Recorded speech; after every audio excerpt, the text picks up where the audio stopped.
Hello everyone, I hope you all are doing well.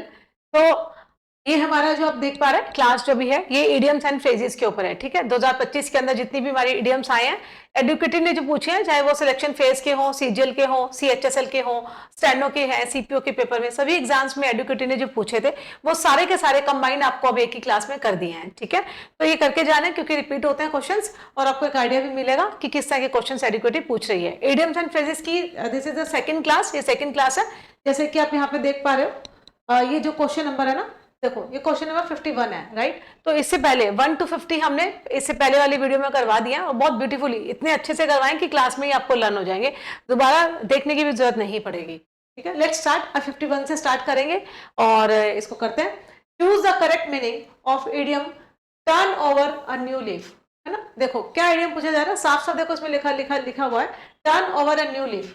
New new से क्या समझते हो, नया, है ना। कुछ भी नई चीज स्टार्ट करना, मान लो किसी का बिहेवियर है, कोई अपने बिहेवियर को सडन चेंज कर ले, या किसी को कोई प्रॉब्लम हो जाए, प्रॉब्लम के बाद वो नया स्टार्ट करे, किसी को बिजनेस के अंदर कोई लॉस हो जाए और फिर वो नया स्टार्ट करे। न्यू न्यू से क्या समझते हो, नया स्टार्टअप, है ना। कोई भी चीज नया नया नया स्टार्टअप करना। तो फॉरगेट द पास्ट नहीं होता, स्टार्ट अफ्रेश। स्टार्ट अफ्रेश का अफ्रेश से क्या समझते हो, नया स्टार्ट करना, नया स्टार्ट करना। तो आंसर यही होगा। ठीक है, रिवेंज का यहाँ पे कोई मतलब नहीं, मेक एक्सक्यूज नहीं होता। देखो स्टार्ट जो वर्ड है ना, ये न्यू, न्यू से क्या समझते हो, turn over a new leaf. New leaf, नई पत्तियां आती है ना, नई पत्तियां आती है, turn over a new leaf, नई पत्तियां आना, नया स्टार्टअप करना, नया स्टार्ट करना। बहुत डिफिकल्टी हो गई, बहुत ज्यादा लॉस आपने बिजनेस में कर लिया, ठीक है, फिर आप नया स्टार्टअप करते हो। तो he started, he turn over a new leaf. ठीक है ना, इस तरह से टर्न करना, न्यू से समझना, नया स्टार्टअप करना, नया स्टार्ट करना। Choose the correct meaning of idiom smell a rate. देखो कहीं पे कहीं अगर चूहा मर जाए तो हम बोलते हैं ना, अरे अरे कहीं तो मरा है, कहीं तो मरा है, मतलब हम एकदम एंशियस हो जाते हैं, एकदम मतलब सतर्क हो जाते हैं ना कि कहीं कहीं कुछ तो है, कहीं कुछ तो है ना। तो इसका मतलब क्या हो जाएगा, किसी चीज पे सस्पेक्ट करना, मतलब कहीं कुछ तो है, कहीं कुछ तो है। मतलब चूहा अगर मरा होगा, हमें नहीं मिल रहा, हम ढूंढते हैं ना उसको हर जगह, कहीं कहाँ है, कहाँ है, कहाँ है, मतलब कहीं दाल में तो कुछ काला है, कुछ तो काला है, सस्पेक्ट समथिंग। ठीक है, सस्पेक्ट, किसी चीज पे सस्पेक्ट करना। फील हंग्री नहीं, सस्पेक्ट समथिंग। मेक नॉइज नहीं, गेट एंग्री नहीं। अब चूहा मरेगा, एंग्री थोड़ी ना हो गए, सस्पेक्ट हो गए कि कहाँ मरा है, कहाँ मरा है, मतलब दाल में कुछ तो काला, कोई सस्पेक्ट। ठीक है, किसी चीज में संदेह होना, सस्पेक्ट होना। तो यहाँ पे क्या हो जाएगा, बी आंसर हो जाएगा। नेक्स्ट वी हैव, तो पेन का कलर चेंज कर लेते हैं, है ना, इससे इजी होगा समझने में भी। चलिए, choose the correct meaning. Idiom क्या है, the writing on the wall. आपने पहले मूवीज में देखा होगा ना, जैसे किसी को धमकी देते थे ना, तो दीवार पे ना बड़ा बड़ा लिख देते थे, मैं ये लिख के जा रहा हूँ, इस तारीख को मैं आऊंगा, ये दीवार पे लिखी हुई है, इस तारीख पे ही मैं आऊंगा और देखना तुमको मार के जाऊंगा। ये मूवीज में होता था जनरली, है ना, पहले की मूवीज में। तो इसका मतलब क्लियरली ना, क्लियरली आप किसी को धमकी दे रहे हो, वार्न कर रहे हो, थ्रेट दे रहे हो, क्लियरली वार्निंग, है ना, क्लियर वार्निंग। और सीक्रेट मैसेज नहीं, सीक्रेट मैसेज तो होगा ही नहीं बिल्कुल, क्योंकि आप सीधा सीधा दीवार पे लिख रहे हो, तो दीवार पे सीक्रेट कैसे हो सकता है ना, ये तो नहीं होगा, गुड न्यूज भी नहीं होगा, गुड न्यूज दीवार पे थोड़ी ना लिखी जाएगी। तो रिटर्न नोटिस भी नहीं होगा, रिटर्न नोटिस का मतलब तो ब्लैक एंड व्हाइट होता है, इडियम होता है जिसका मतलब होता है ब्लैक एंड व्हाइट, है ना, कोई फॉर्मल तरीके से। तो राइटिंग ऑन द वॉल, दीवार पे बड़ा बड़ा मैं लिख के जा रहा हूँ, धमकी दे के जाना, मतलब किसी को थ्रेट करना कि मैं इस तारीख को आऊंगा, देखना तुम बच सके तो बच ले ना, इस तरह से पहले मूवीज में होता था, ये दीवारों पे लिख देते थे, कोई एंट्री होता था ना, वो दीवारों पे लिख के चला जाता था। तो क्लियर वार्निंग, किसी को क्लियर क्लियर धमकी देना, थ्रेट करना, वार्न करके जाना। Next we have play gooseberry. Play gooseberry, देखो एक तो होता है गूस बम्स, है ना, किसी चीज, किसी परफॉर्मेंस, कोई परफॉर्मेंस बहुत अच्छी है तो उसको देख हमारे गूस बम्स आ जाते हैं, या कोई चीज बहुत डरावनी है, डर जाते हैं तो भी हमारे क्या होता है, गूस बम्स आ जाते हैं। अब ये गूस बम्स नहीं है, ये क्या है, गूसबेरी। इसको आप कैसे लर्न करेंगे, जैसे गूज है और बेरी है, दो लोग हैं, ऐसे लर्न करेंगे, एक गूज है और एक क्या है, बेरी है। अब दोनों क्या है, लव मेकिंग कर रहे हैं, गूज और बेरी दोनों के दोनों साथ में बैठे हैं, मतलब कपल हैं, एक गूज है और एक बेरी है, दोनों साथ में बैठे हुए हैं, इंजॉय करें अपना टाइम। थर्ड पर्सन बीच में आ जाता है, तो जब दो लोग बैठे हैं, ठीक है, आपस में प्यार भरी बातें कर रहे हैं, तो जब थर्ड पर्सन बीच में आ जाएगा, इंटरफेयर करेगा कि नहीं करेगा, उन दोनों लोगों को अच्छा नहीं लगेगा ना कि तीसरा हमारे बीच में क्या कर रहा है, कैसे आ गया, right.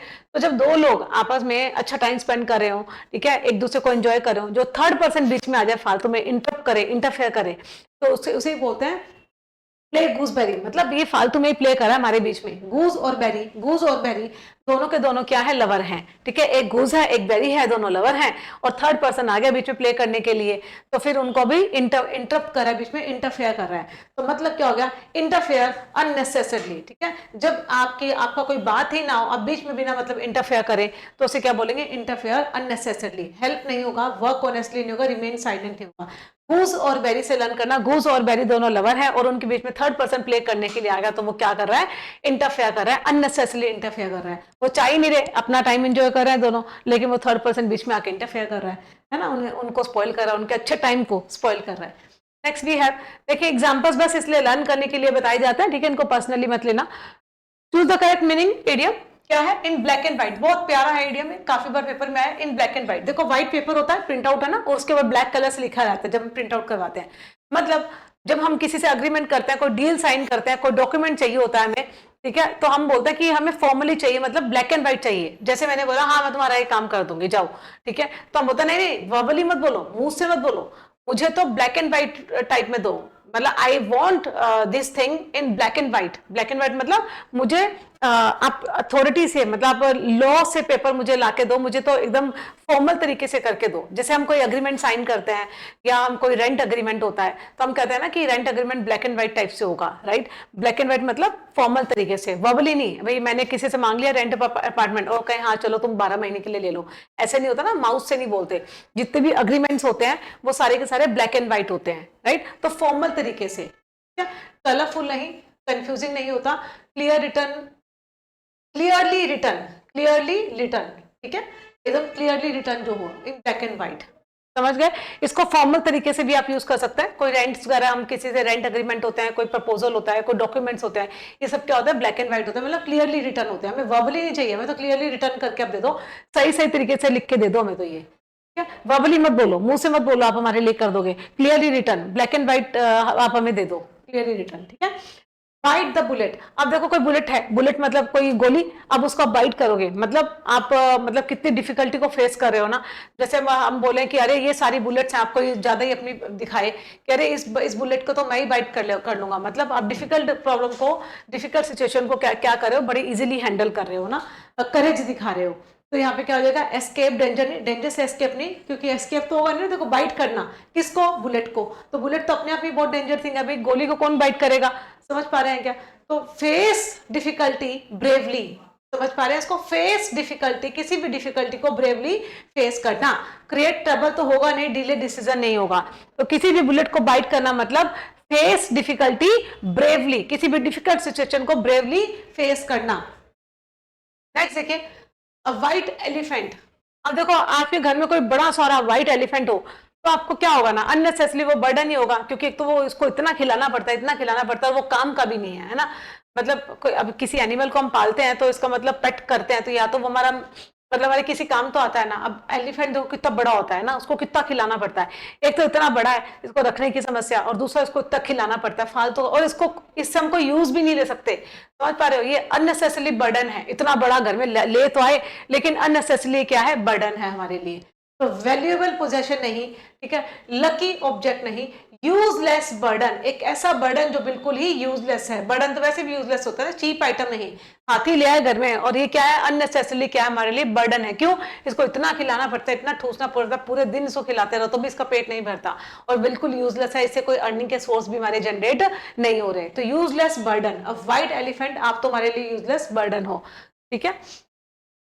Speak your mind, speak your mind, देखो जैसे मान लो दो दोस्त हैं या 3-4 दोस्त हैं, और एक फ्रेंड ने क्या किया, मतलब झूठ बोला, ठीक है, कोई चीज चुरा ली, उसने झूठ बोला, बाकी सारे फ्रेंड्स को ना इंसिस्ट करें, स्पीक, क्या बोल रहे हैं, speak your mind, please speak your mind, speak your mind मतलब ऑनेस्ट तरीके से बताओ, आपने जो किया है अब बता दो आपने किया है। जब फिर वो इंसान क्या है, मतलब सोचेगा ना हाँ कि ठीक है मुझे सच बताना है, तो जब आप चीजें सच बताते हो, ऑनेस्टली बताते हो, मतलब आप सामने वाला बोल रहा है स्पीक, ठीक है, आप बोलो स्पीक योर माइंड, अपने माइंड से बोलो, माइंड से जब आप बोलोगे तो हमेशा ऑनेस्ट ही बोलोगे, समझ पाते हो, जब भी आप दिमाग से बोलोगे आप ऑनेस्ट ही रहोगे, ऑनेस्ट बन के ही बोलोगे। पोलाइटली का यहाँ पे सेंस नहीं है, लाउडली का मतलब नहीं है, सीक्रेटली का मतलब नहीं है, स्पीक ऑनेस्टली, जब भी आप दिमाग से बोलेंगे, आप ऑनेस्टली बोलेंगे, आप अपने दिमाग से बात करिए, आप इसकी बातों में मत आए, आप इसकी बातों में मत आए, इसकी बातों में मत आए, किसी की बातों में मत आए, ठीक है, किसी की बातों में ना आकर आप अपने दिमाग से बोलें। दिमाग से बोलेंगे तो हमेशा आप ऑनेस्ट बोलेंगे, ठीक है। स्पीक योर माइंड का मतलब है स्पीक ऑनेस्टली, जब भी आप अपने दिमाग से बोलेंगे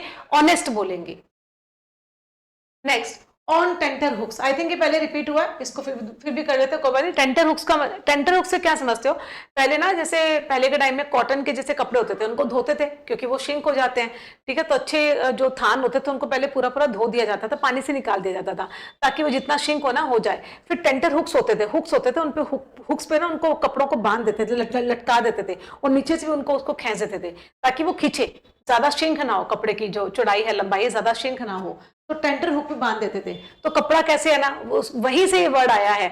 जैसे मान लो आपका कोई रिजल्ट आने वाला है, ठीक है, तो आपकी कंडीशन कैसे होगी, स्थिति, मनोस्थिति कैसे होती है आपकी? एकदम एंशियस होते हो, डरे होते हो ना, एकदम एंशियस होते हो, अरे पता नहीं क्या होगा, पता नहीं क्या होगा, है ना, टेंटर। तो आपकी सिचुएशन कैसे होती है जब आपका एग्जाम का रिजल्ट आने वाला होता है? तो आपकी सिचुएशन कैसे होती है? सेम वैसे ही जैसे कोई टेंटर हुक्स पे कोई कपड़े को बांध दिया हो, मतलब एंशियस होते हो, बहुत डरे हुए होते हो ना, तो एंशियस, वेरी एंशियस, प्रिपेयर्ड नहीं, हैप्पी नहीं, रिलैक्स नहीं, ठीक है। कैसे होगा? एंशियस। आप इसको ऐसे लर्न कर लो, जब मेरा एग्जाम का रिजल्ट आने वाला होता है, मैं कैसे होता हूँ? टेंटर हुक जैसे होता हूँ। जैसे टेंटर हुक्स पे कॉटन के कपड़े को बांध देते हैं, उसको खींचते हैं, ठीक है, ताकि वो श्रिंक ना हो। तो हम भी डरे हुए हैं, एकदम डरे हुए हैं, एंशियस हैं। हमारी कंडीशन कैसी है? टेंटर हुक जैसी। तो बिफोर रिजल्ट, बिफोर कमिंग, आप इसको ऐसे लर्न कर सकते हो, before the exam result situation is like on a tenterhooks, ठीक है। इस तरह से आप लर्न कर सकते हो, वेरी एंशियस, बहुत ज्यादा डरा होना, बहुत ज्यादा एंशियस कि क्या होगा क्या होगा क्या होगा। Cut your coat according to your cloth, बहुत इजी है। तो देखो, अपने कोट को काटना कैसे, कितना, अपने क्लोथ के अकॉर्डिंग। मान लो आपके पास में इतना ही कपड़ा है, मान लो आपके पास में 2 मीटर कपड़ा है, तो ये कह रहा है कि 2 मीटर कपड़ा है, तो 2 मीटर कपड़े के हिसाब से ही अपने कोट को काटोगे ना, जो कोट बनाना है आपको। अगर 2 मीटर कपड़ा, 2 मीटर के हिसाब से कोट बनाओगे, 5 मीटर तो 5 मीटर के हिसाब से बनाओगे। अब ये तो पॉसिबल नहीं ना, आप कहोगे मुझे इतना बड़ा कोट चाहिए, इतना बड़ा कोट चाहिए, और कपड़ा इतना सही है। तो कहने का मतलब है आपके पास में जितने मीन्स हैं, मीन्स का मतलब जितने साधन है आमदनी के, तो उतना ही आपको क्या करना चाहिए? व्यय करना चाहिए। उतने में ही आप अपनी दिनचर्या को, अपने लाइवलीहुड को सेट करें। जितने आमदनी के साधन हैं उतने में अपनी लाइवलीहुड को आप सेट करेंगे, ठीक है ना। तो कट योर कोट का मतलब है अपने कोट को उतना ही काटें जितना कि आपके पास में क्लोथ है, ठीक है। जितना क्लोथ होगा उतना ही काटेंगे भाई। क्लोथ अगर है ही नहीं ज्यादा बड़ा, तो ज्यादा बड़ा कोट कैसे बन जाएगा? मतलब जितने मीन्स हो, ठीक है, जितने मीन्स हो, मीन्स का मतलब साधन, साधन कौन से? आमदनी के। एक तो था mean, what do you mean, आपका मीन क्या है, आपका मतलब क्या है। एक तो मीन होता है, व्हाट डू यू मीन, ठीक है, ये तो मीन है। और ये जो मीन्स है ना, देखो एस लगा है, मीन्स, मीन्स का मतलब था आपके आमदनी के साधन। तो लिव विद इन मीन्स का मतलब है जितने आपके आमदनी के साधन हो उतने से ही आप अपना काम चलाएं। So cut your coat according to your cloth, spend freely नहीं, बोरो मनी नहीं, टेक रिस्क नहीं। So we have answer B here. Next we have question number 61। क्या बोल रहे हैं यहाँ पे? Break one's duck, break one's duck, इसको कैसे समझेंगे? इसको देखिए, डक से क्या समझते हो? जैसे क्रिकेट का गेम होता है ना, क्रिकेट में जब 0 होता है नंबर, पहले तो 0 ही होगा ना, दोनों टीम का 0-0 नंबर होता है, तो 0 जो नंबर होता है उसको क्या बोलता है? डक, ठीक है। अब कोई भी टीम है जो स्कोर बनाएगी, जो पहला स्कोर बनता है, तो फर्स्ट स्कोर है ना, जो फर्स्ट स्कोर होता है, तो उसका मतलब आपने अपनी ही डक को तोड़ दिया। कहने का मतलब है कि जब आप दोनों टीम की जो डक्स होती है, मतलब 0-0 नंबर होते हैं, आप फर्स्ट स्कोर जो बनाते हो, मतलब आपने फर्स्ट अचीवमेंट करी, तो आपका जो फर्स्ट स्कोर है वो आपकी क्या है? फर्स्ट अचीवमेंट है ना। आपने अपनी ही डक को क्या कर दिया? तोड़ दिया, मतलब आपने सक्सेस ले ली। तो कमिट अ मिस्टेक नहीं, फर्स्ट सक्सेस। यहाँ पे आंसर क्या आएगा? फर्स्ट सक्सेस, ठीक है। लूज बैडली नहीं, विन इजिली नहीं, फर्स्ट सक्सेस। मतलब अपनी डक जो 0 थी, 0 नंबर के बाद में आपने जो भी बैटिंग करी, जो स्कोर बनाया, जो आपका फर्स्ट स्कोर है वो आपकी क्या है? फर्स्ट सक्सेस, ठीक है। इसका मतलब आपने अपनी ही डक को तोड़ दिया और सक्सेस को ले लिया, अचीव कर लिया। अपनी ही डक को, अपने 0 नंबर को तोड़ दिया और अपने स्कोर बनाए। जो फर्स्ट स्कोर होगा, first score is called first success. At one's wit, अब देखो, मैं बोले मेरी बुद्धि काम नहीं कर रही आज, सो अपनी विट का मतलब बुद्धि है ना, एंड्स मतलब खत्म हो जाना, खुद की ही बुद्धि खत्म हो जाना, समझ पा रहे हो? विट्स का मतलब बुद्धि, एंड का मतलब खत्म हो जाना, ठीक है। वंस का मतलब खुद की। अब देखो, खुद की ही बुद्धि खत्म हो गई, मतलब आप क्या हो? बहुत ज्यादा डिस्टर्ब हो, बहुत ज्यादा एनॉयड हो, बहुत ज्यादा परेशान हो। आज मेरे बुद्धि काम नहीं करी, मैं क्या करूं? मैं बहुत परेशान हूं, मुझे समझ में नहीं आ रहा मैं कैसे डिसीजन लूं, क्या करूं क्या नहीं करूं, मुझे कुछ समझ में नहीं आ रहा। कॉन्फिडेंट नहीं, जो बुद्धि ही खो दी। देखो, नेगेटिव कॉनोटेशन का वर्ड है।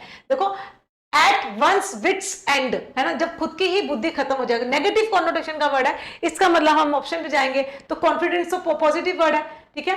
नेगेटिव वरिड, वरिड तो नेगेटिव होता है। एक्सट्रीमली काम, काम भी चलो ये पॉजिटिव वर्ड है ना, कोई इंसान शांत होता है तो सेटिस्फाइड ही पॉजिटिव। हमारे पास में एक ही वर्ड था जो नेगेटिव कॉन्नोटेशन का वर्ड था, वेरी वरिड, मतलब आज मेरी बुद्धि काम नहीं करी, मेरी बुद्धि ही मतलब खत्म हो चुकी है। विट्स, विट्स, विट्स एंड का मतलब बुद्धि का खत्म हो जाना, बुद्धि का खत्म हो जाना मतलब मैं बहुत चिंताग्रस्त हूँ, बहुत वरिड हूँ, बहुत एंग्शियस हूँ, बहुत ज्यादा वरिड हूँ, ठीक है, मैं बहुत ज्यादा एनॉयड हूँ, मुझे कुछ समझ नहीं आ रहा, मैं डिसीजन नहीं ले पा रही हूँ। तो यहाँ पे हो जाएगा एट वंस विट एंड, खुद की बुद्धि का ही काम ना करना मतलब खत्म हो जाना। नेक्स्ट भी है leave one in the lurch. Lurch यहाँ पे जो वर्ड है ना, इसको देखो, लर्च से आप क्या समझते हो? लर्च का मतलब होता है धीरे धीरे आगे बढ़ना, आगे बढ़ना, ठीक है, आगे बढ़ना। अब मान लो लीव का मतलब क्या होता है? छोड़ना। अब आप आगे बढ़ रहे हो, आप छोड़ भी रहे हो, मतलब जब आप किसी इंसान को डिफिकल्ट टाइम में, ठीक है, डिफिकल्ट सिचुएशन में अकेले छोड़कर आगे बढ़ जाते हो, बताती हूँ। लर्चिंग का मतलब होता है आगे बढ़ना, लर्चिंग करना, ही इज लर्चिंग, आगे बढ़ रहा है, ठीक है। मार्च होती है ना, मार्चिंग, मार्चिंग का मतलब आगे बढ़ना, लर्चिंग, मार्चिंग, आगे बढ़ना, ठीक है। अब कोई इंसान आगे बढ़ रहा है और लीव भी है, वर्ड क्या है? लीव। तो मतलब कोई इंसान आगे बढ़ रहा है, छोड़ रहे हो, मतलब जब आप किसी इंसान को, एक इंसान को डिफिकल्ट सिचुएशन में अकेले छोड़कर आप आगे बढ़ जाते हो, उसे बीच रास्ते में छोड़कर अकेले आगे बढ़ जाते हो, तो बोलते हैं he is leaving one, he is leaving me in the lurch, या he left me in the lurch, उसने मुझे छोड़ दिया बीच मझधार में, बीच रास्ते में ही। सपोर्ट समवन नहीं, ठीक है, एनकरेज समवन नहीं, गाइड समवन नहीं, so we have answer here B, option number B. Abandon someone, किसी को बीच रास्ते में ही छोड़ देना। अबंडन का मतलब त्याग कर देना, छोड़ देना, लीव कर देना, किसी इंसान को बीच में छोड़ देना, मतलब when someone was in difficult time and you left that person, that is called क्या बोलेंगे? leave one in lurch, ठीक है। किसी इंसान को डिफिकल्ट टाइम में, डिफिकल्ट टाइम में, डिफिकल्ट टाइम में किसी को अकेले छोड़ देना,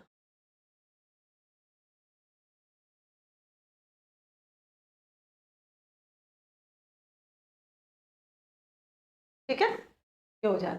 जब आपको सबसे ज्यादा नीड है किसी की और वो इंसान आपकी उस समय नीड में आपकी हेल्प ना करे, आपको अकेले छोड़ दे, it means he left you in the lurch, ठीक है। Choose the correct meaning of idiom, cast the first stone. इसको देखो ये कहां से आया? पहले क्या था ना, ये बाइबल से ये वर्ड आया है, ठीक है। जब क्या होता था ना, एक वुमन थी, स्टोरी है बाइबल के अंदर, एक वुमन थी जिसने अडल्ट्री की, अडल्ट्री मतलब जिसने गलत काम किया, है ना।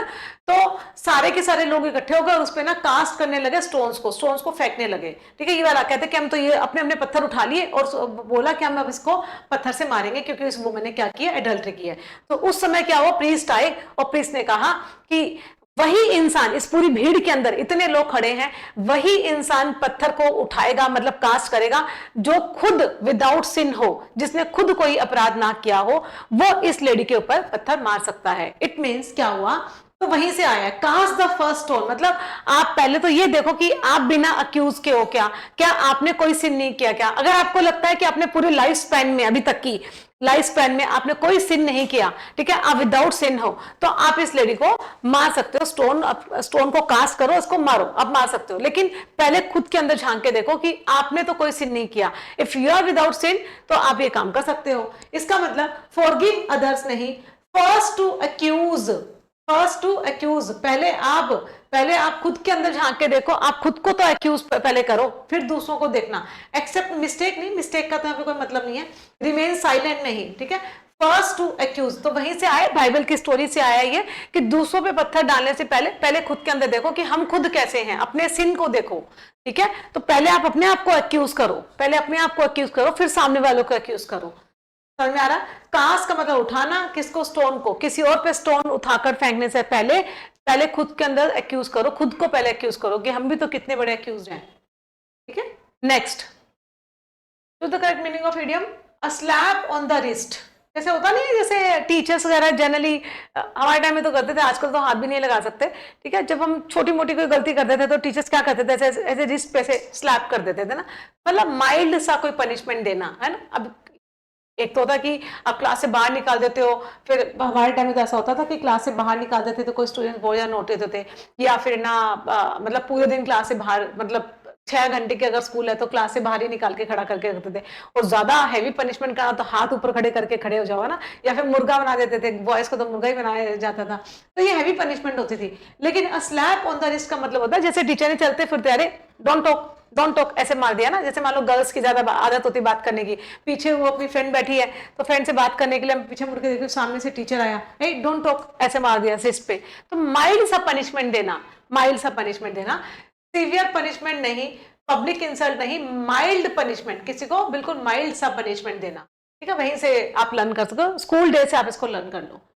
माइल्ड सा, मैं टीचर समझ देते हैं ना जो माइल्ड सा पनिशमेंट ऐसे मार दिया चलते चलते क्लास में, ए डोंट टॉक, इस तरह से। तो माइल्ड पनिशमेंट करना किसी। टेक स्ट्राइक, अब जैसे मान लो मतलब जितने भी लेबर्स हैं अगर वो स्ट्राइक करेंगे, इसका मतलब वो काम नहीं करना चाह रहे, है ना, तो प्रोटेस्ट करें, क्या करें, स्टार्ट वर्किंग, नहीं वर्किंग तो नहीं करें, स्टॉप वर्क, है ना, स्टॉप वर्क, काम करना वो छोड़ रहे हैं क्योंकि उन्होंने कहा कि हम तो स्ट्राइक करेंगे, स्ट्राइक का मतलब स्टॉप करना। विन मैच नहीं, प्रोटेस्ट साइलेंटली तो बिल्कुल भी नहीं होता। ठीक है, स्ट्राइक का मतलब है स्टॉप, स्टॉप करना किसी काम को। भाई कोई जितने भी लेबर्स अगर वो स्ट्राइक करेंगे तो काम स्टॉप ही होगा वो, तो वहीं से सिंपल है तो stop work. Next we have gift of the gab, gab, तो गिफ्ट, किसी इंसान को गिफ्ट मिला है, किस चीज का, गैब का, गै गै करती रहती पूरे दिन ना, गैबर। गैबर का मतलब क्या होता है, पूरे दिन बड़बड़ाना, बोलते रहना, गैब घै घै करती रहेगी पूरे दिन, मतलब उसको तो इस चीज का गिफ्ट ही मिला है। गिफ्ट का मतलब वो बात नहीं है बहुत ज्यादा, गै गै करती रहेगी, गैबरिंग। गैबर का मतलब बहुत ज्यादा बोलना, गिफ्ट ऑफ द गैब मतलब कोई इंसान बहुत ज्यादा बोले, है ना।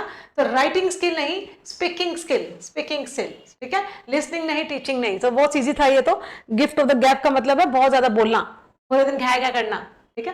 क्राई ओवर स्पिल्ड मिल्क, रोना, रोना किस पर, जो आपका मिल्क है वो स्पिल हो गया, मतलब स्पिल होना मतलब किसी चीज का बिखर जाना, गिर जाना, जैसे पानी नहीं गिर जाता या मिल्क गिर जाता है। अब मान लो पानी या मिल्क गिर गया, फिर आप है ना रो रहे हो, अरे ये तो गिर गया मुझसे, रोने, अब हो पछता, है ना, अब पछताने से क्या होगा, जब चिड़िया चुग गई खेत, मतलब पास्ट में जो भी हुआ उस पर पछताना नहीं चाहिए, उस पर पछताने से हमें अब कुछ भी हासिल नहीं होगा। जो पास्ट के बारे में सोच सोच कर पूरे दिन रोता रहता है, पछताता रहता है ना, क्राई ओवर, जो रोता रहता है, क्या, स्पिल्ड मिल्क, स्पिल्ड मिल्क है ना, पास्ट फॉर्म है, देखो स्पिल्ड मिल्क मतलब दूध अगर आपका गिर गया और उस पर आप रो रहे हो फालतू का ही ना, तो पास्ट की बात को लेकर जो मतलब क्राई करता रहे, रोता रहे, है ना। इंजॉय तो बिल्कुल नहीं होगा कि रोने की आदत है इसकी। रिग्रेट करता है पास्ट मिस्टेक्स पर, जो पास्ट की मिस्टेक्स पर क्या करता है, मतलब रिग्रेट करता है, वेस्ट मनी नहीं, फील एंग्री नहीं। कोई इंसान पास्ट की मिस्टेक को याद कर करके उस पर रिग्रेट करे तो उसका क्या बोलेंगे, क्राई ओवर स्पिल्ड मिल्क। अब दूध गिर गया तो गिर गया, उसमें रोने की क्या बात है ना, आगे बढ़ो लाइफ में। Not two means matters, means से क्या समझते हो, छोटे छोटे पीसेस में काटना, ठीक है, to cut into small pieces. क्या होता है जब मीट तरह लेके आते हैं ना तो बोलता है कि मीट को ना मिन्स करके देना, ये पूरा मीट है, कहीं उठा के पूरा चक्के मुझे दे दो, नहीं, छोटे छोटे टुकड़ों में मतलब मिन्स करके देना, मीट को मिन्स करके देते हैं दुकानदार जो होते हैं, शॉपकीपर जो होते हैं। तो वहीं से वर्ड आया नॉट टू मिन्स मैटर, मतलब मैटर को ना, जो ये मैटर है इसको ना ज्यादा ना मिन्स मत करो, छोटे छोटे टुकड़ों में मत काटो। नॉट है ना, नॉट, ये मैटर को ना ज्यादा फालतू का ना छोटे छोटे टुकड़ों में मत काटो। से डायरेक्टली, जो बोलना है डायरेक्ट बोलो, जो बोलना है डायरेक्ट बोलो। स्पीक इनडायरेक्टली नहीं, स्पीक पोलाइटली नहीं, स्पीक डायरेक्टली, जो भी है डायरेक्टली बोलो, इस मैटर को टुकड़ों में मत काटो, मिन्सिंग मत करो इसकी, ठीक है। जो बोलना है स्ट्रेट फॉरवर्ड बोलो, speak directly. Next, run riot, run riot से क्या समझते हो, राइट्स होंगे तो क्या होगा, सारा मामला क्या हो जाएगा, सब लोग यहाँ वहां भागेंगे ना, बिल्कुल सब चीजें क्या हो जाएंगी, आउट ऑफ कंट्रोल हो जाएंगी। तो वर्क पीसफुली तो बिल्कुल नहीं होगा, राइट्स का सवाल है, जहां राइट आ जाए वहां पीस तो बिल्कुल नहीं होगी। स्टेट डिसिप्लिन नहीं होगा, फॉलो रूल्स नहीं होगा, क्या हो जाएगा, आउट ऑफ कंट्रोल। राइट्स में क्या होते हैं, भीड़ होती है, भगदड़ भगदड़ मस्ती है ना हर जगह, तो आउट ऑफ कंट्रोल, सब जगह आउट ऑफ कंट्रोल ही होता है राइट्स। अब बिटर पिल टू स्वेलो, अब देखो पिल का मतलब दवाई, कोई मेडिसिन होती है, और दवाई कैसी होती है, एकदम कड़वी ना, बहुत कड़वी होती है दवाई, यानी कई तो मेडिसिन इतनी कड़वी होती है बाप रे, मतलब ली भी नहीं जाती ना। तो अब जो जितनी ज्यादा कहते हैं ना कड़वी दवाई होगी उतनी वो क्या होती है, मतलब अच्छी होती है हमारी सेहत के लिए ना। दवाइयां कड़वी जरूर होती है लेकिन कहते हैं सेहत के लिए अच्छी होती है, बीमार है तो दवाई लेनी पड़ेगी लेकिन कड़वी है, तो इसका मतलब कोई चीज बहुत ज्यादा कड़वी तो है लेकिन वो हमारे लिए क्या है, अच्छी है, अच्छी है, समझ पा रहे हो? तो इसका मतलब जो सच होता है वो कैसा होता है, कड़वा होता है, लेकिन वो कैसा होता है, अच्छा होता है। इसको ऐसे कनेक्ट करेंगे। मेडिसिन जो होती है वो कड़वी होती हैं, लेकिन फिर भी हमारे बॉडी के लिए, हमारी सेहत के लिए कितनी अच्छी होती हैं। अगर नहीं लेंगे तो और ज्यादा बीमार हो जाएंगे। वैसे ही जो सच होता है वो कड़वा होता है लेकिन अच्छा होता है। सच जो है वो कड़वा होता है लेकिन अच्छा। इजी टास्क नहीं, स्वीट रिवॉर्ड नहीं, हार्ड ट्रुथ, ठीक है ना, हार्ड ट्रुथ। जो सच है वो क्या होता है हमारा, मतलब जो क्या है वो कड़वा तो होता है लेकिन अच्छा रहता है, वो अच्छा होता है। हार्ड ट्रुथ, ट्रुथ हार्ड होता है लेकिन अच्छा होता है। तो बिटर पिल से इसको रिलेट करेंगे। पिल मतलब ट्रुथ, पिल का मतलब ट्रुथ, ठीक है। बिटर पिल, पिल जो होता है वो दवाइयां जो है वो सच्चाई है, सच्चाई मतलब कड़वी होती है। बिटर जैसे दवाइयां कड़वी होती है, सच्चाई कैसे होती है, कड़वी होती है, लेकिन वो अच्छी होती है। तो हमें हमेशा सच का ही साथ देना चाहिए, सच का ही सपोर्ट करना चाहिए। हैंग फायर, देखो इसको कैसे लर्न करेंगे। जैसे गन के अंदर पहले क्या होते थे ना, गोले होते थे ना, तो ऐसे निकालते थे, शूट करते थे, कोई सामने से ओपोनेंट आ रहा है तो कभी कभी वो अटक जाता था, हैंग हो जाता था, है ना। तो उस क्या समझेंगे, मतलब किसी एक्शन को डिले करना, ठीक है। एक्ट इमीडिएटली नहीं, इमीडिएट तो होगा ही नहीं ना, वो जो फायर थी, गन थी, उसमें से निकाल रहे, वो निकल ही नहीं रही, अटक गई है कहीं पे।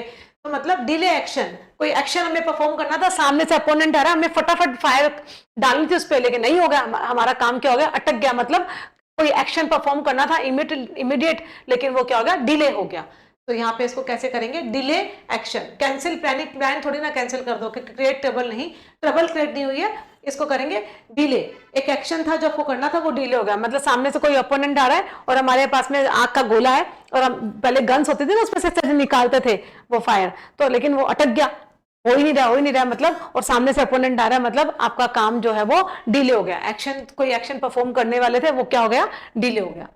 Next we have steal someone's thunder. ये बहुत बढ़िया आइडिया है, इसके पीछे एक स्टोरी है, इसको समझिए। पहले क्या होता था ना, एक बहुत अच्छा प्ले राइटर था, प्ले राइटर नहीं था एक्चुअली में, मतलब प्ले करने वाला था। तो जब वो अपने प्ले करता था ना, तो उसके प्ले धीरे धीरे क्या हो गए, पहले तो वो काफी फेमस था, लेकिन बाद में क्या हो गया, उसके प्लेज ना, जो थिएटर में जो वो प्ले करता था, उसके प्लेज ना धीरे धीरे मतलब लोग पसंद नहीं करते थे, वो फ्लॉप हो गया धीरे धीरे, ठीक है। अब उसने सोचा कि मेरे तो सारे के सारे, एक्सक्यूज मी, सबने सोचा कि यार मेरे तो प्ले, अब मैं तो बिल्कुल ही पिट गया हूँ, मेरे प्लेस तो चलते ही नहीं है थिएटर के अंदर। तो उसने क्या किया, एक मशीन बनाई, बहुत पहले, मतलब 16 सेंचुरी की बात आई, वहीं से ये आया है इडियम। तो उसने एक थंडर है ना, मतलब थंडर कैसे होती है, जब लाइटनिंग होती है तो थंडरिंग की आवाज आती है ना, गरजने की और कड़कने की आवाज आती है, थंडरिंग की। तो उसने ना एक मशीन बनाई, उस मशीन से साउंड प्रोड्यूस होता था थंडर का। तो उसने सोचा कि मैं ये जो मशीन बनाई है ना, थंडर का जो साउंड प्रोड्यूस होगा, इसको अपने प्ले में यूज करूंगा। मान लो कोई ऐसा सीन है, घर घर की आवाज करनी है, तो उसने वो मशीन बना दी थंडर साउंड प्रोड्यूस करने की, क्योंकि उसके प्ले नहीं चल रहे थे। उसको लगा कुछ नया तो मुझे करना पड़ेगा, नहीं तो भैया मैं तो फेल वैसे ही हो चुका हूँ और धीरे धीरे पिट ही जाऊंगा। तो उसने एक मशीन बनाई जिससे कि थंडर का साउंड प्रोड्यूस हो। अब हुआ ये कि उसके साथ में भैया जो प्ले करेंगे, तो एक इंसान तो प्ले नहीं कर सकता, और भी काफी सारे आपके पार्टिसिपेंट्स होते हैं। तो उनके उसके जो जो प्ले पार्टिसिपेंट्स है ना, और भी जो लोग थे, उन्होंने क्या किया, उस मशीन को चुरा लिया। कौन सी मशीन को, जिससे थंडर की साउंड प्रोड्यूस होती थी। तो उसने उस मशीन को चुरा लिया 2-3 लोगों ने, और लेके वो क्या चले गए, मतलब दूसरे प्ले में उसको यूज कर लिया। किसी इंसान ने मतलब मशीन बनाई थंडर की, जिसे थंडर का साउंड प्रोड्यूस हो, लेकिन 2-3 लोग थे, उनको सारा मालूम था कि इसने मशीन कैसे बनाई, कहाँ रख के बनाई, उसकी मशीन को चुरा लिया और अपना ही कोई नया प्ले कहीं और चले गए, और उस प्ले में ना उस मशीन को यूज कर लिया, उस मशीन से थंडर की साउंड निकाली और वो प्ले हिट हो गया। अब मतलब क्रेडिट किसी और का क्रेडिट ले लेना, बनाया तो किसी और ने था, लेकिन क्रेडिट कोई और ले गया। जब आप किसी और का क्रेडिट ले जाते हो, है ना, तो उसको वहीं से आया है ये। तो प्रेज समवन ही, प्रेज नहीं हुई थी बेचारे का, तो मतलब उसका क्रेडिट ही ले लिया, बनाया उसने था, ठीक है। कॉपी आइडियाज, कॉपी नहीं, आइडिया को कॉपी नहीं किया था, मतलब ओपोनेंट्स ने या जो उसके कलीग्स थे, उन्होंने थंडर मशीन को कॉपी नहीं किया था, उसकी ही थंडर मशीन को चुराकर अपने प्ले में, दूसरे प्ले में यूज कर लिया, ठीक है ना, मतलब क्रेडिट ले लिया उसका, तो कॉपी नहीं किया था। टेक क्रेडिट अनफेयरली, अनफेयरली तरीके से किसी का क्रेडिट ले लेना, ये तो आम बात है ना, आज के टाइम में यही होता है। मतलब हम बस यही कोशिश, हम अपना तो अच्छा देखते नहीं है, अच्छा तो करते नहीं है, हमारे अंदर इतने तो गट्स है नहीं कि हम अच्छा कर ले, लेकिन दूसरे का क्रेडिट हम ले जाते हैं, ये गलत है ना, इस तरह से नहीं करना चाहिए। हेल्प सीक्रेटली बिल्कुल भी नहीं। तो आप ये ध्यान रखना कि थंडर ने एक मशीन बनाई थी, एक बहुत बड़ा प्ले राइटर था, लेकिन धीरे धीरे वो फ्लॉप हो गया था। उसने थंडर मशीन इन्वेंट की थी जिससे कि थंडर का साउंड हो। ये एक्चुअल में वहीं से इडियम आया है, ठीक है। तो ऐसा नहीं है, जब हम इडियम करते हैं तो इसकी पूरा रूट तक हम जाते हैं ना, हम देखते हैं कि ये इडियम बना कैसे, इसकी रूट्स कैसे थी। तो पहले मैं उसको समझती हूँ, फिर मैं आपको एक्सप्लेन करती हूँ, ठीक है ना।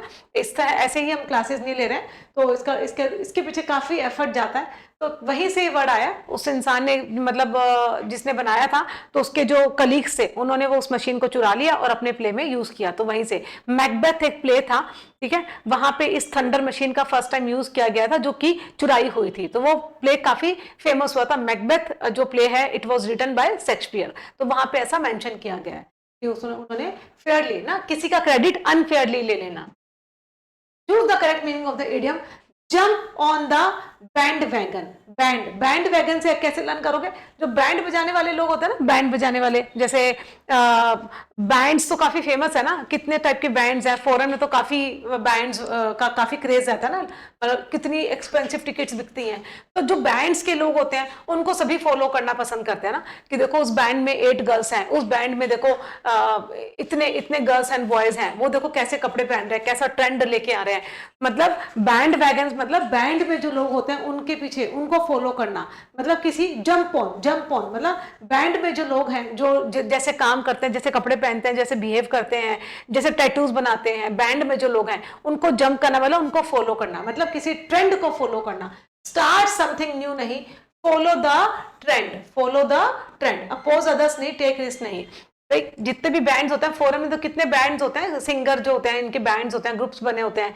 तो यूथ आजकल की जितनी भी यूथ है वो सारे के सारे क्या इन बैंड्स को तो फॉलो करती है कि यार इन्होंने कैसे कपड़े पहने, जो वो पहनते हैं बस वही चीज मार्केट में आ जाती है ना। तो वही किसी ट्रेंड को फॉलो करना, ठीक है। Next year make a clean breast of. चलो इसको और देखते हैं, make a clean breast of. देखो इसको मैं इजी तरीके से समझाऊंगी, लेकिन किसी को भी मतलब ये नहीं बोलना कि मैम किस तरह से करवानी है। देखो पहले जैसे लेडीज होती थी ना, जनरली हमारी मदर्स वगैरह भी यही करती थी, अब तो खैर टाइम चेंज हो गया। तो पहले लेडीज साड़ीज पहनती थी ना, ब्लाउज और साड़ी पहनती थी। तो उनके पास में क्या है ना, रूटीन में बहुत सारे काम होते थे। मतलब कोई सब्जी वाला आ रहा है, कोई दूध वाला आ रहा है, कोई कुछ आ रहा है, कोई आ रहा है, किसी को थोड़ी पेमेंट देनी होती थी, या किसी से कोई सामान मंगवाना है, क्योंकि उस टाइम में तो जोमेटो या डिलीवरी के लिए कुछ था नहीं ना। आजकल तो चलो एप्स में फोन के थ्रू हम सब कुछ मंगवा लेते हैं। तो लेडीज क्या करती थी, बहुत सारे दिन में ना बहुत सारी मल्टीपल मतलब पेमेंट्स देनी होती थी। और इनकम के सोर्सेज भी इतने नहीं होते थे कि भाई अनाप शनाप खर्च कर रहे हैं। तो लेडीज क्या करती थी, जो ब्लाउज पहनती थी ना उसमें मतलब कुछ पैसे ना एक छोटा सा पर्स रखती थी, अपने ब्लाउज में से रख लेती थी। यही होता था जनरली। हमने अपने अपने मदर्स वगैरह को देखा होगा। आजकल तो खैर ना ही कोई साड़ी पहनता है, ना ही ब्लाउज रहे, ठीक है। और ना ही तो जोमेटो वगैरह का टाइम आ गया, डिलीवरी ऑनलाइन, सारा एप्स वगैरह है, सब कुछ ऑनलाइन हो गया है। तो पहले ना जनरली लेडीज क्या करती थी, अपने ब्लाउज में ना वो एक छोटा सा पर्स रखती थी जिसमें पैसे होते थे। फिर रूटीन के जो खर्चे होते हैं वो निकाला और दे दिया, निकाला और दे दिया, यही काम होता था पहले, ठीक है ना। तो अब क्या हो गया, अब क्या हुआ, इसको ऐसे लर्न करना कि मतलब कहीं मतलब पैसे नहीं मिल रहे, ठीक है। अब घर में सब जगह देख रहे हैं पैसे नहीं मिले, पैसे, अरे फादर पूछे अरे वो पैसे जो रखे थे कहाँ गए कहाँ गए।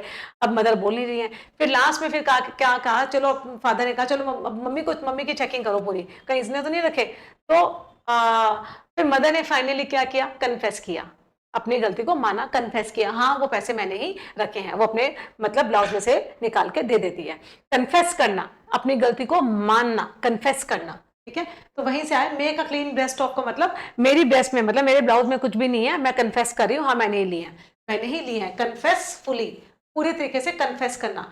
हाइड ट्रुथ नहीं, ठीक है। आर्ग्यू स्ट्रॉन्गली नहीं, टेक रिवेंज नहीं, कन्फेस फुली, ठीक है। जब आप किसी चीज का कन्फेस करते हो, हाँ मैंने ही रखे भाई, तुम चेकिंग मत करो, चेकिंग करने की जरूरत नहीं, मैं दे देती हूँ, फिर वो निकाल के दे देती है। तो कन्फेस फुली, है ना। आई होप आपने समझा होगा इस चीज को। इन द डोल ड्रम्स मतलब मेरा मन आज डोल ड्रम कर रहा है, डोल रहा है मतलब मैं बहुत ही ज्यादा सैड हूँ, मतलब मेरा मन कर रहा है मैं कभी यहीं कभी यहाँ डोलूं, कभी वहां डोलूं, एक जगह मन नहीं लग रहा। मैं बहुत ज्यादा मतलब सैड मूड में हूँ, मुरोन हूँ, सैड हूँ, है ना। तो हाई एनर्जी तो होगा नहीं। देखो डोल से समझ में आ रहा है, डोलना। मेरा मन कर रहा है कभी मैं यहाँ डोलूं, कभी यहाँ डोलूं, डोलना मतलब मन नहीं लग रहा मेरा, लो मूड, ठीक है, लो मूड में। एंग्री स्टेट नहीं, कॉन्फिडेंट नहीं, कॉन्फिडेंट तो पॉजिटिव वर्ड है, ये भी पॉजिटिव वर्ड है। डोल से लर्न करना, डोल एक नेगेटिव वर्ड है, मेरा मन डोलने का कर रहा है, मेरा मन कर रहा है मैं यहाँ डोलूं, यहाँ जाकर डोल लूं, मतलब मन नहीं लग रहा कहीं पे भी, मतलब आज मेरा मूड क्या है, लो है, लो मूड, मतलब मैं लो फील कर रही हूँ, मैं थोड़ा मुरून सैड फील कर रही हूँ। Next we have barking up the wrong tree. Barking up wrong tree से कैसे क्या समझोगे, इसको ऐसे लर्न करिए, जैसे मान लो एक ट्री है, बनाने की कोशिश करिए, और एक ट्री ये है, एक ट्री है, अब मान लो यहाँ पे कोई डॉग है, चलो डॉग मान लेते हैं, और फॉक्स जो है ना वो यहाँ पे है, यहाँ फॉक्स है, अब ये डॉग है ना, यहाँ बार्क किया जा रहा है, इस पे यहाँ पे इसके ऊपर किया जा रहा है, ठीक है, ये डॉग है, इस ट्री पे बार्क किया जा रहा है फालतू का ही, और जबकि फॉक्स कहाँ बैठी है, यहाँ पे, फॉक्स कहाँ पे है, यहाँ पे बैठी है। अब ये बेवकूफ इंसान जो जो बार बार बार्किंग किए जा रहा है, इसको पता ही नहीं कि फॉक्स तो यहाँ पे है ही नहीं, मतलब इसका मतलब फॉक्स तो यहाँ बैठी है, आपको बार्क तो यहाँ करना चाहिए, ठीक है, लेकिन आप कहाँ कर रहे हैं, यहाँ पे, मतलब रॉन्ग डायरेक्शन में बात कर रहे हो कि नहीं कर रहे हो, आपको फोकस तो आपका तो देखो, आपको जिसको हासिल करना है वो तो यहाँ बैठी है, और आप गलत, ये तो पूरा का पूरा जो ट्री है वो कैसा खाली है, तो जब आप गलत जगह पे बात कर रहे हो तो उसका आपको कोई रिजल्ट थोड़ी ना मिलेगा। जैसे ये डॉग है, ये गलत खाली ट्री पे बार्क किया जा रहा है, तो इसको कुछ हासिल होगा क्या, यहाँ से कुछ नहीं होगा, फोक्स तो यहाँ मजे कर रही है, आराम से बैठी है, मतलब गलत जगह पे एफर्ट लगाना, एफर्ट तो यहाँ लगाने चाहिए, डॉग को यहाँ आना चाहिए, यहाँ पे बार्क करना चाहिए, लेकिन वो गलत जगह पे क्या कर रहा है, एफर्ट लगा रहा है, ठीक है, तो barking off the wrong tree, यहाँ लगा रहा है बेवकूफ इंसान, यहाँ लगाओ, तो गलत जगह पे आप क्या कर रहे हो, एफर्ट लगा रहे हो, करेक्ट एफर्ट नहीं, राइट डिसीजन नहीं, रॉन्ग एफर्ट। आई होप आपने इस ट्री से रिलेट कर लिया होगा और आपको समझ में भी आ गया होगा, जब आप गलत जगह पे एफर्ट लगाते हो, ठीक है, तो it means barking off the wrong tree. Generally हम बोलते हैं ना कि आपको इस जगह एफर्ट नहीं लगाने चाहिए, अगर मान लो आपकी कैपेबिलिटी, आपको लगता है कि मैं सीजीएल क्लियर कर लूंगा और आप कर रहे हो यूपीएससी की प्रिपरेशन, तो फिर बोलते हैं ना you are barking off the wrong tree, है ना, मुझे लगता है कि आपको सीजीएल की प्रिपरेशन कर लेनी चाहिए, तो वहां से, या किसी स्टूडेंट की मान लो इंग्लिश बहुत अच्छी होती है, मैथ्स में वीक होता है, तो हम जनरली यही सबको गाइड करते हैं कि अगर आपकी मैथ्स वीक है और आपकी इंग्लिश बहुत अच्छी है, तो फिर आप स्टेनो की तरफ कॉन्सेंट्रेट करिए ना, steno is all about English only, क्योंकि पूरी इंग्लिश का ही गेम है स्टेनो, तो फिर वही, मतलब अगर आपकी इंग्लिश स्ट्रॉन्ग है और आप मैथ्स के पीछे पड़े हो, आपका मैथ्स वीक है, इट मीन्स, और आप सीजीएल की प्रिपरेशन करें, it means you are barking off the wrong tree, ठीक है, उस हिसाब से, तो गलत एफर्ट डालना, जहां एफर्ट डालना चाहिए वहां तो डाल नहीं रहे हो, और फालतू में यहाँ डाले जा रहे हो।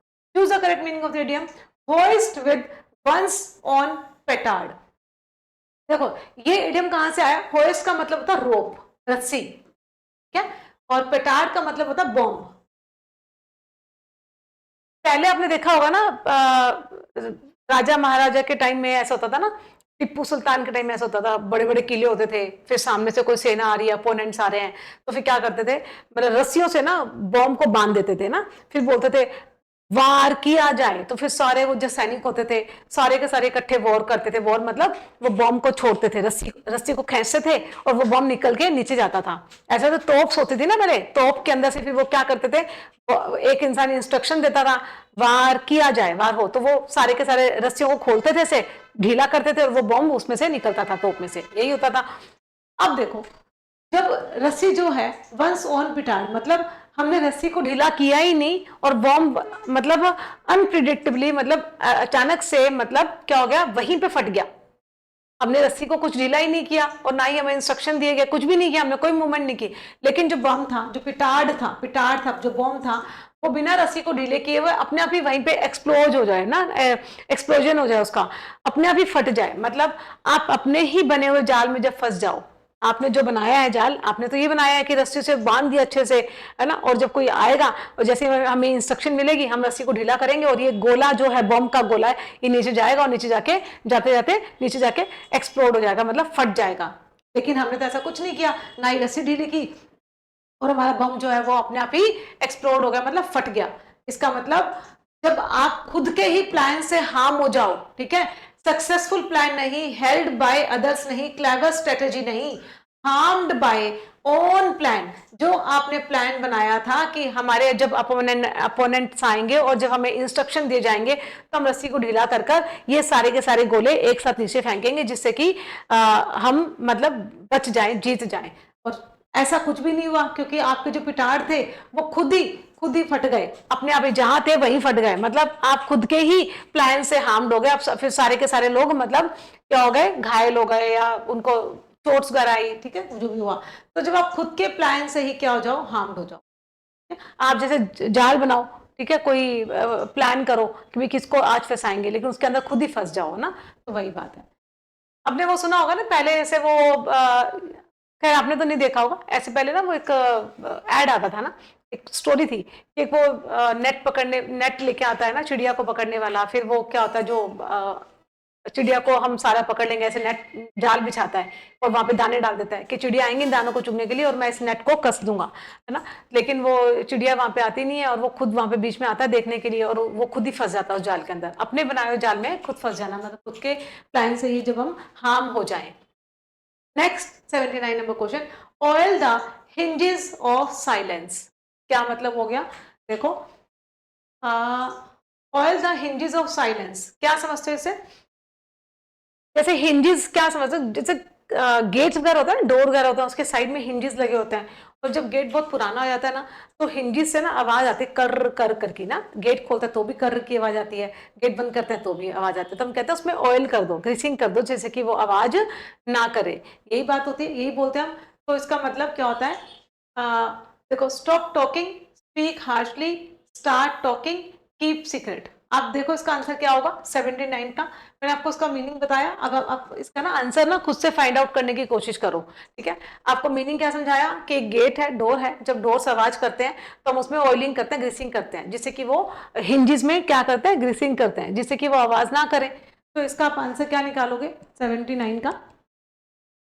इजी है, इसका आंसर आप ऐसे करना, 79 का ना मैं छोड़ रही हूँ, आप कमेंट बॉक्स में मुझे इसका आंसर देंगे, ठीक है। इसका मतलब क्या, स्टॉप टॉकिंग होगा, स्पीक हार्शली होगा, स्टार्ट टॉकिंग होगा, या कीप सीक्रेट होगा। इसका आंसर मुझे सभी कमेंट बॉक्स में देंगे। 79 नंबर क्वेश्चन आपके लिए होमवर्क रखा है। Next we have go against the grain.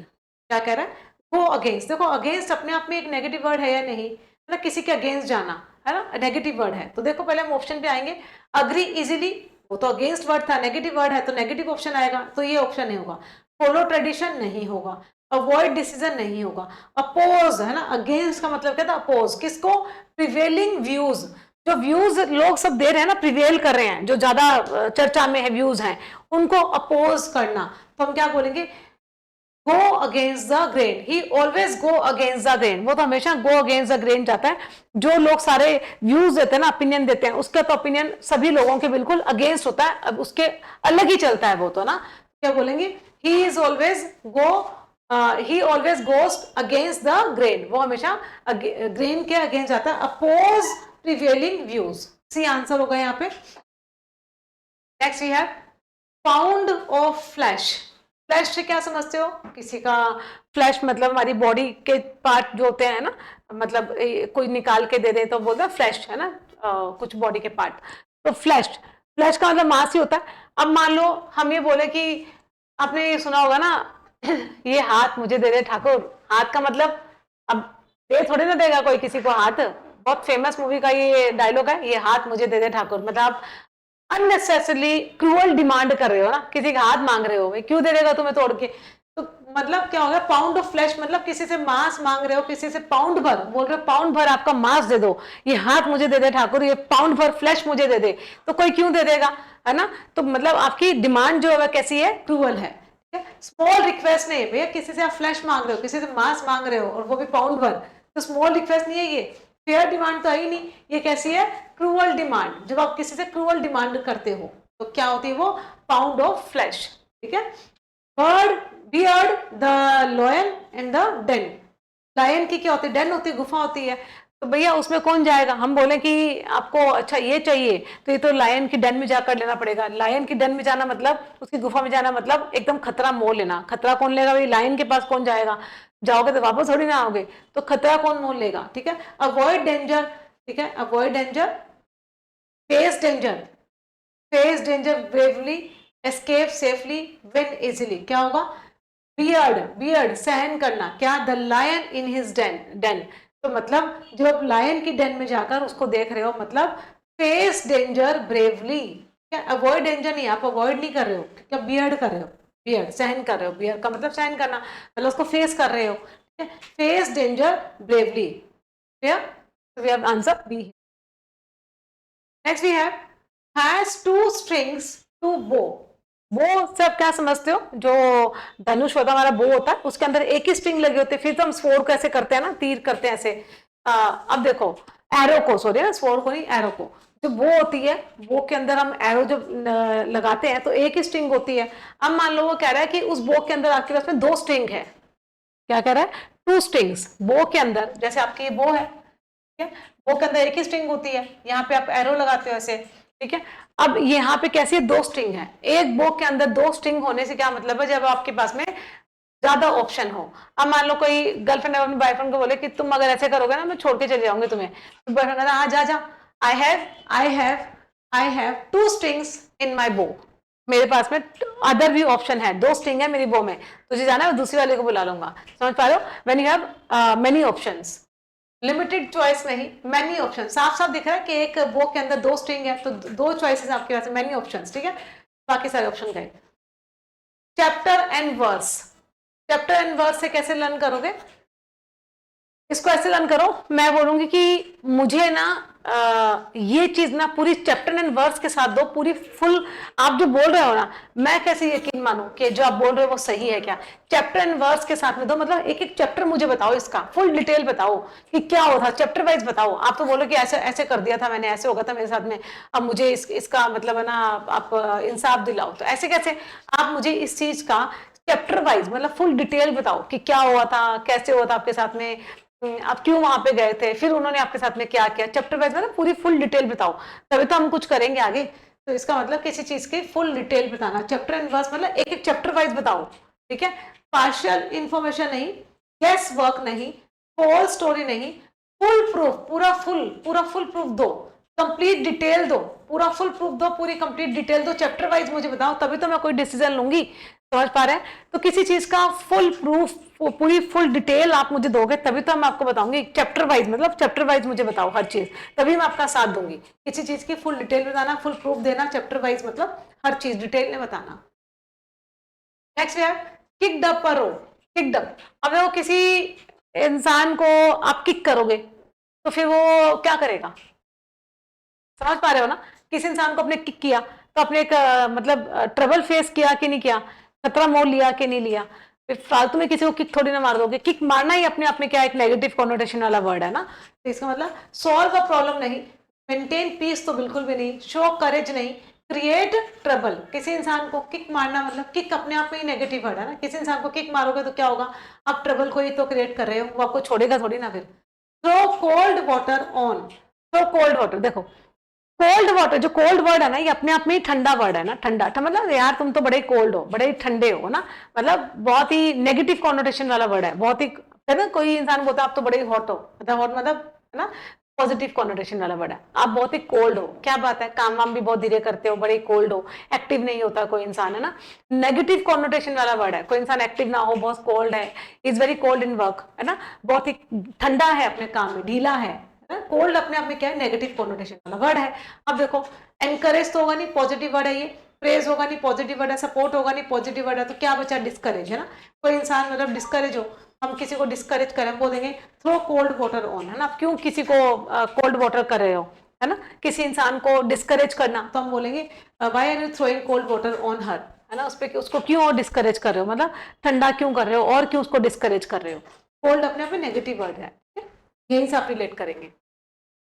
Next we है विल नॉट पास मसर, मसर देखो वर्ड आया मसर, विल नॉट पास मसर, मसर होता है मिलिट्री से आया ये वर्ड, मिलिट्री के अंदर क्या होता है कि जब आपको मतलब मसर होता है जब आपको ना कोई किसी चीज का, किसी चीज आइडेंटिफिकेशन एक तरह का ना, आपको जब कोई चीज का बोलते हैं कि आपको ये पास करना पड़ेगा मसर, ठीक है, सोल्जर से मिलिट्री से रिलेटेड है, जब सोल्जर्स को ना मसर को पास करना पड़ता है तो वो मसर को पास कर लेते हैं, ये पास करना जरूरी होता है, अगर ये पास नहीं करेंगे तो वो सोल्जर्स मिलिट्री में नहीं जा सकते, मिलिट्री में तभी जा सकते हैं जब वो मसर को पास कर लेंगे, तो वहीं पे होता है will not meet required standards, will not meet required standards, will not bring any excitement, escape attention, create any disturbance नहीं, ठीक है, इसको आप कैसे लर्न करोगे,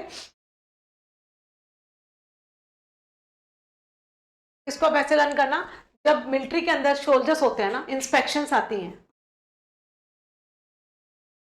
इंस्पेक्शंस होती हैं, इंस्पेक्शन आती है, तो इंस्पेक्शन में क्या होता है, सोल्जर्स को ना इसको पास करना होता है। अगर कोई इंस्पेक्शन में फेल हो जाएगा, इंस्पेक्शन में अगर फेल हो जाएगा ना, तो वो जो सोल्जर है ना, वो मिलिट्री के अंदर नहीं जा सकता अगर इंस्पेक्शन में फेल हो गया।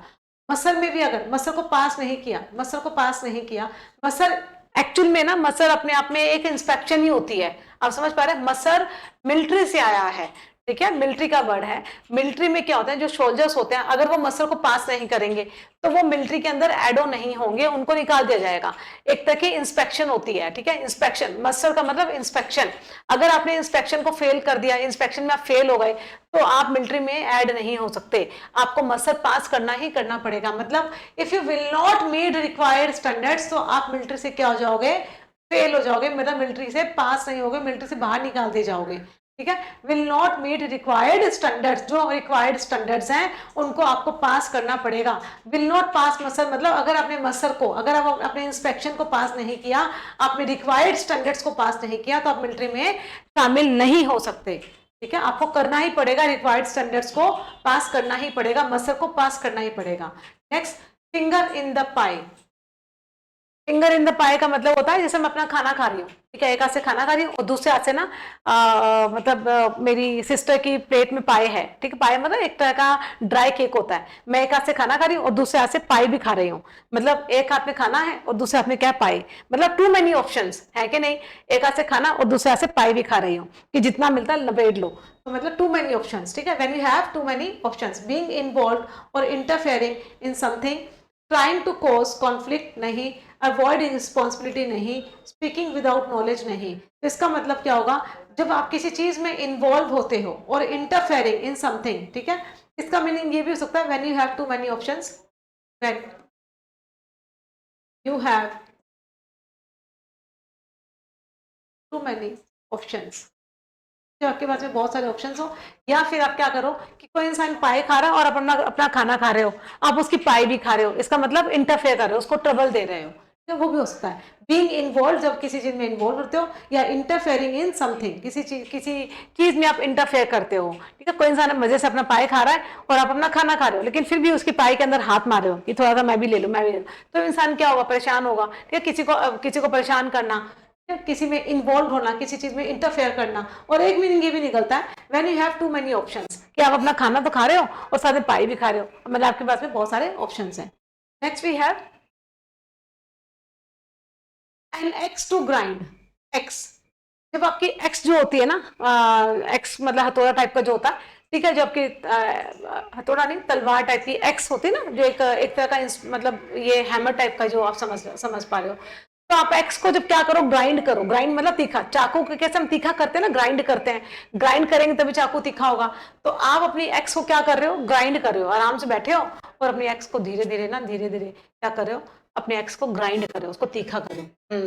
आने दो उसको, अब मैं बताऊंगा, मतलब अपनी तलवार को या अपने मयान को, अपने तलवार को आप एकदम तीखा करो। क्या मतलब है, मतलब आपका कोई हिडन मोटिव है या नहीं है, कि हाँ, अब देखो मेरा एक्स था, मतलब जो है वो अंदर पड़ा था, ठीक है, अब मुझे किसी ने तकलीफ दी, अब मैंने उसको बाहर निकाला और उसको तीखा करना शुरू किया, कि इसका मतलब मेरा कोई हिडन मोटिव है, कि वो आएगा तब मैं उसको बताऊंगी, अपना बदला पूरा लूंगी, मतलब अपना कोई हिडन मोटिव होना। To have a hidden personal motive, अपना कोई हिडन पर्सनल मोटिव होना, ठीक है। आप अपनी एक्स को ग्राइंड तभी करोगे जब आपका कोई हिडन मोटिव होगा, आपके मन में कुछ चल रहा होगा, तभी आप अपनी एक्स को आने दे। अपने चाकू को क्यों तीखा करते हो, कि कोई हिडन मोटिव होता है तभी तो करते हो।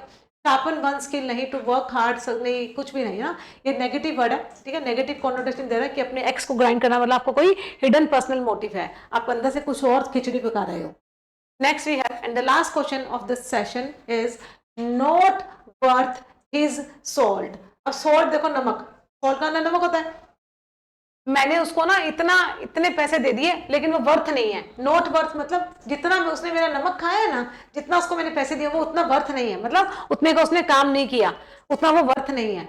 Lacking in courage, unable to learn, too proud to work, कुछ भी नहीं होगा। अनडिजर्विंग, किस चीज में अनडिजर्व है, ऑफ पे, ठीक है ना, जितना मैंने उसको, जितना उसने मेरे यहाँ नमक खाया ना, मतलब नमक खाया जितना मैंने उसको पैसा दिया, मनी दी है, ठीक है। जितना मैंने उसको नमक खिलाया ना, जितना मैंने उसको मनी दिया, उतना तो वो डिजर्व ही नहीं करता जितना मैंने उसको पे किया है। एफर्ट ही गेट्स, ठीक है ना, जितने एफर्ट उसने एफर्ट उतने भी नहीं डाले जितना उसने प्राप्त किया, मतलब अनडिजर्विंग ऑफ पे। कोई इंसान है, ठीक है, उसको इतना पे नहीं करना चाहिए पर फिर भी उसको दे दिया, ठीक है, वो डिजर्व नहीं करता, अनडिजर्विंग ऑफ पे, ठीक है, पेमेंट उसको ज्यादा दे दी बल्कि वो डिजर्व नहीं करता है। तो वहीं से वर्ड आया नॉट वर्थ हिज सॉल्ट, जितना उसको मैंने नमक दिया, मतलब जितना मैंने उसको पैसा दिया उतना तो वो वर्थ भी नहीं है, ठीक है। सो बस ये थे हमारे आज के इडियम्स जो हमने किए। बाकी और अच्छे इडियम्स हैं, नेक्स्ट क्लास में करेंगे इनको। बस अगर आपको सेशन अच्छा लगा हो तो सेशन को लाइक करिए, एंड लाइक करना तो बनता है ना, क्योंकि हम इतनी मेहनत कर रहे थे। कोई एक इडियम के पीछे स्टोरीज होती हैं, उन स्टोरीज को हम पहले मैं देखती हूँ जाकर कि ये इडियम बना कहाँ से है ना, इसकी रूट कहाँ से है, कहाँ से आई। तो अब देखें, अगर हम 50-60 क्वेश्चन भी करते हैं क्लास में तो मेरे कितने एफर्ट्स जाते हैं। तो बस इतनी सी रिक्वेस्ट है, अगर आपने पूरा वीडियो देखा है तो वीडियो को लाइक करें एंड इसको शेयर करें। Thank you guys, thank you so much. हाँ, इसके अलावा एक और चीज, ML कैंपस ऐप है हमारा, ठीक है, ये ML कैंपस आप देख पा रहे हैं, ML कैंपस ऐप, ये इसको ना आप डाउनलोड जरूर करिए। आपको मैं बताती हूँ रीजन क्या है। ML कैंपस ऐप पे ना हमने बहुत सारे फ्री के मॉक्स प्रोवाइड कर रखे हैं, इंग्लिश के बहुत अच्छे लेवल के हैं। पेड मॉक्स में भी आपको इतना अच्छा कंटेंट नहीं मिलेगा, तो फ्री के हैं, उनको अवेल करिए, मजे से करिए, ठीक है। बहुत सारे फ्री के पेड मॉक्स हैं, आप उनको लगाइए, वहां से आपको अपना ना पता लगेगा कि हमारी तैयारी कितनी है। तो उसमें चैप्टर वाइज मॉक्स भी हैं और क्या है आपके मिसलेनियस भी हैं, दोनों तरीके के हैं। आपको जैसे लगाने हैं वैसे लगाइए और अपनी तैयारी को और अच्छा करिए। Thank you guys, thank you so much.